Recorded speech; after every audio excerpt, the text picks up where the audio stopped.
નમસ્કાર દેશભરના લાખો આંગણવાડી કર્મચારી બહેનો, સ્વાગત છે તમારું આજના આપણા આંગણવાડી પગાર વધારા તેમજ આંગણવાડી કેન્દ્રો માટે ગઈકાલે બજેટમાં જે જાહેરાત થઈ છે તેના વિશેના વિડીયોમાં અમારી આ યુટ્યુબ ચેનલમાં કે જેનું નામ છે ગુજરાતી જીકેની જમાવટ.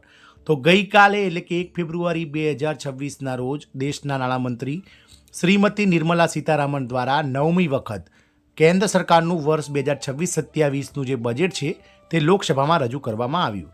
આ બજેટને અંદાજિત સરકારી કર્મચારી હોય કે આમ જનતા તમામે મિશ્ર પ્રતિસાદ આપ્યો છે, કારણ કે કોઈપણ જાતની એવી લોભામણી અથવા તો કહી શકાય કે ઐતિહાસિક જાહેરાત આ બજેટમાં થઈ નથી, પરંતુ ક્યાંક ને ક્યાંક કેન્દ્રીય બજેટ જે વર્ષ 2026-27નું ગઈકાલે રજૂ થયું છે તેમાં આંગણવાડી કેન્દ્રો, કર્મચારીઓના માનદ વેતન અને મહિલાઓ માટેની ઐતિહાસિક જાહેરાતો જે થવાની છે તેને લઈ અને શું જાહેરાતો થઈ છે તેના વિશે આજના વિડીયોમાં આપણે વિગતવાર ચર્ચા કરીશું.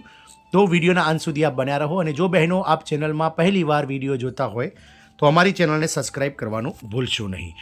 ભારત સરકાર દ્વારા રજૂ થયેલા કેન્દ્રીય કેબિનેટ બજેટ વર્ષ 2026-27 માત્ર આંકડાઓનો દસ્તાવેજ નથી, પરંતુ તે દેશના સામાજિક આર્થિક વિકાસની દિશા નક્કી કરતું માર્ગદર્શન છે. ખાસ કરીને મહિલા અને બાળ વિકાસ વિભાગમાં આંગણવાડી સેવા વ્યવસ્થા, પોષણ, માતૃત્વ સુરક્ષા અને મહિલાઓના આર્થિક સશક્તિકરણ જેવા ક્ષેત્રોમાં આ બજેટે મહત્વપૂર્ણ સંકેતો આપ્યા છે. દેશભરમાં લાખો આંગણવાડી બહેનો, મદદનીશો એટલે કે કાર્યકર, તેડાગર બહેનો, આશા વર્કર અને કરોડો મહિલાઓ આ બજેટ તરફ આશાભરી નજરે જોઈ રહી હતી. વાત કરીશું તો આંગણવાડી કેન્દ્રો માટે શું જાહેરાત થઈ છે, અને ખાસ કરીને ગઈકાલે બજેટમાં ભાષણમાં મહિલાઓ માટે કઈ કઈ અને મહત્વની જાહેરાતો નવી કરવામાં આવી છે તેના વિશે આજના વિડીયોમાં વિગતવાર જાણીએ. તો વાત કરીશું સૌથી પહેલાં આંગણવાડીની પૃષ્ઠભૂમિની. તો ભારતમાં આંગણવાડી વ્યવસ્થા મહિલા અને બાળ વિકાસ મંત્રાલય હેઠળ ચાલે છે, જે વર્ષ 1975માં ઇન્દિરા ગાંધી સરકાર દ્વારા શરૂ કરવામાં આવી હતી. તેનો મુખ્ય હેતુ છે 0 થી 6 વર્ષના બાળકોનું પોષણ અને પ્રારંભિક શિક્ષણ, ગર્ભવતી અને સ્તનપાન કરાવતી માતાઓને પોષણ અને આરોગ્ય સહાય, કુપોષણ સામે લડત, ગ્રામ્ય અને શહેરી વિસ્તારોમાં આરોગ્ય જાગૃતિ.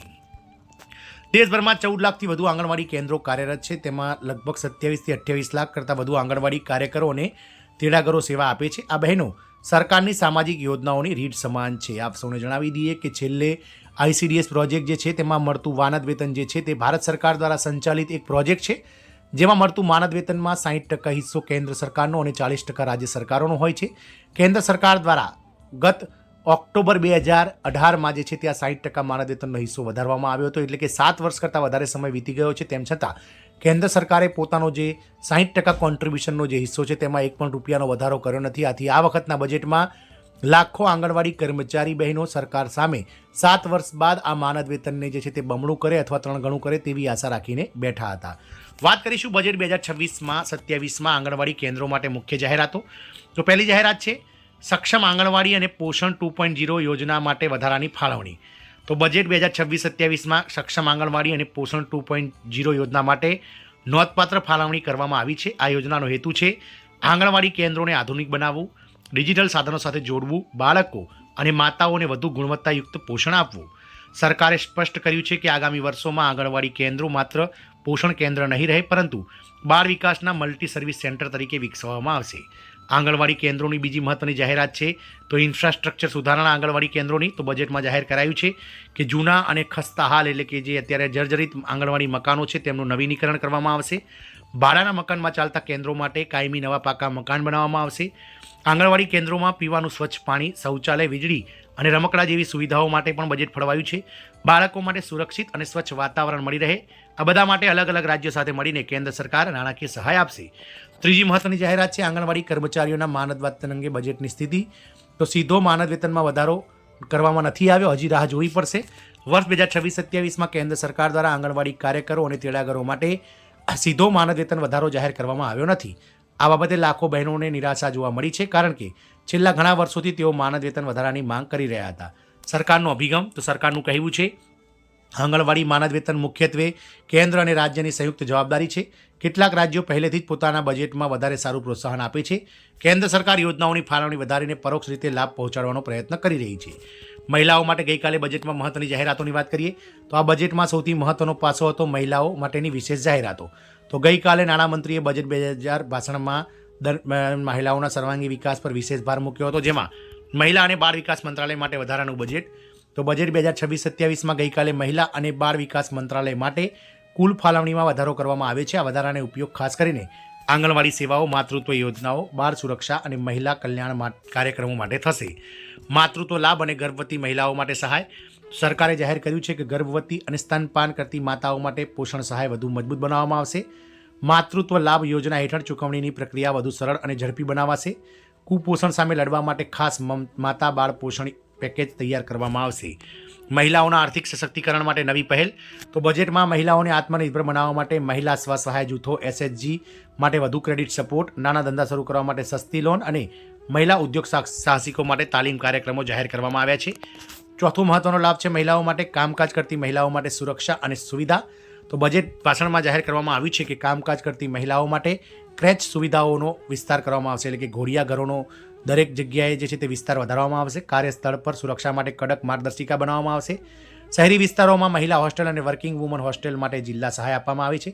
તદુપરાંત તમામ જિલ્લાઓમાં જે છે તે એક ગર્લ્સ હોસ્ટેલ બનાવવામાં આવશે, જેનાથી જે છે તે દૂરથી આવીને નોકરી કરતા અથવા અભ્યાસ કરતા મહિલાઓને રહેવા માટે જે છે તે યોગ્ય રહેઠાણ મળી રહેશે. તદુપરાંત SHE જે છે તે ગ્રુપ જે છે કહી શકાય તે ગ્રુપ અંતર્ગત હવે ગ્રામ્ય લેવલે અને તાલુકા લેવલે નાના ટાઉન લેવલે જે છે તે નવા સ્ટોલ બનાવવામાં આવશે, જેનું સંચાલન આ સ્વસહાય જૂથની મહિલાઓ દ્વારા જે છે તે કરવામાં આવશે. આ બધા પગલાં જરૂરી બહેનો માટે લેવામાં આવ્યા છે.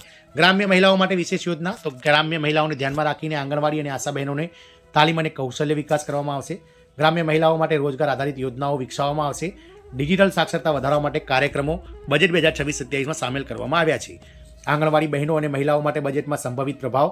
સકારાત્મક પાસાની વાત કરીએ તો આંગણવાડી કેન્દ્રોની ગુણવત્તા સુધરશે, મહિલાઓ અને આરોગ્ય અને પોષણ સેવાઓ મજબૂત બનશે અને મહિલા સ્વસહાય જૂથોને નવું બળ મળશે.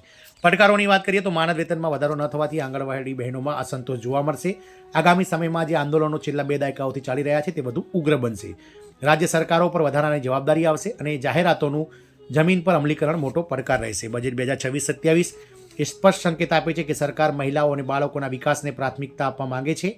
આંગણવાડી કેન્દ્રો માટે ફાળવણી વધારવી, પોષણ અને માતૃત્વ યોજનાઓને મજબૂત બનાવી અને મહિલાઓના આર્થિક સશક્તિકરણ માટે નવી જાહેરાતો કરવી, આ બધું સકારાત્મક છે. પરંતુ સાથે સાથે આંગણવાડી કાર્યકરોના માનદ વેતન બાબતે સીધો નિર્ણય ન લેવાયો હોવો એ મોટી ખામી તરીકે જોવામાં આવી છે.